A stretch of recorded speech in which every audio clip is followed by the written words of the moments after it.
Санариптештирүү Казакстанга инвестицияларды тартуунун жаңы багыты болуп калды. Эгер мурда чет элдик капиталдын негизги кызыгуусу мунай жана токен тармактарына топтолгон болсо, бүгүнкү күндө инвесторлор технологиялык долбоорлорду активдүү карап жатышат. Алардын бири маалымат борборлорунун өрөөнү, ал эсептөө кубаттуулуктарын жайгаштыруу жана жасалма интеллектти өнүктүрүү үчүн база болушу керек. Долбоорго ири эл аралык технологиялык компаниялар тартылган. Профилдик мекеме белгилегенде, мындай демилгелер өлкөгө капиталды гана эмес, алдыңкы технологияларга жана жаңы компетенцияларга жетүүнү да берет. Бул потенциалды 2029 жылга чейин Digital Казакстан жалпы улуттук масштабдуу санариптештирүү стратегиясын ишке ашыруу боюнча өкмөт тарабынан бекитилген иш-аракеттер планы ачышы керек. Ал өкмөт тарабынан бекитилгенден кийин Астанада сунушталды. Документ 3 багытты камтыйт: жарандар, бизнес жана мамлекеттик аппарат үчүн санариптик чечимдер.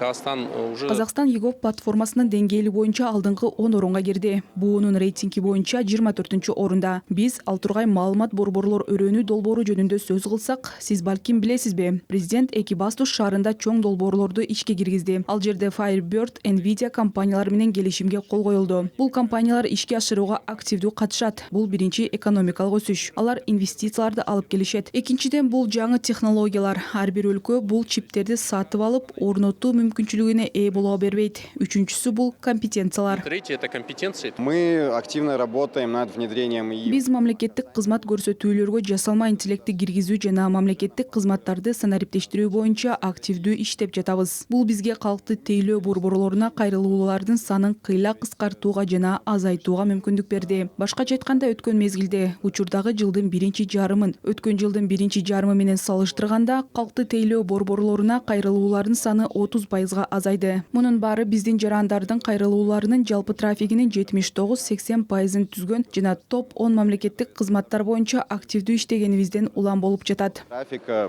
обращений наших граждан. Так көрсөткүчтөрдүн арасында проактивдүү сервистердин эсебинен мамлекеттик кызмат көрсөтүү мөөнөттөрүн 2 эсеге кыскартуу, экономиканын негизги тармактарын санариптештирүү жана атамекендик IT кызмат көрсөтүүлөрүнүн жана чечимдеринин экспортун 50%дан кем эмес көбөйтүү бар. Билим берүүгө өзгөчө көңүл бурулду. 2029 жылга чейин мектеп, колледж жана жождордун бүтүрүүчүлөрүнүн кеминде 80% жасалма интеллект менен иштөөнүн негизги көндүмдөрүнө ээ болот. Ошол эле учурда кээ бир чечимдер буга чейин эле колдонулуп жатат.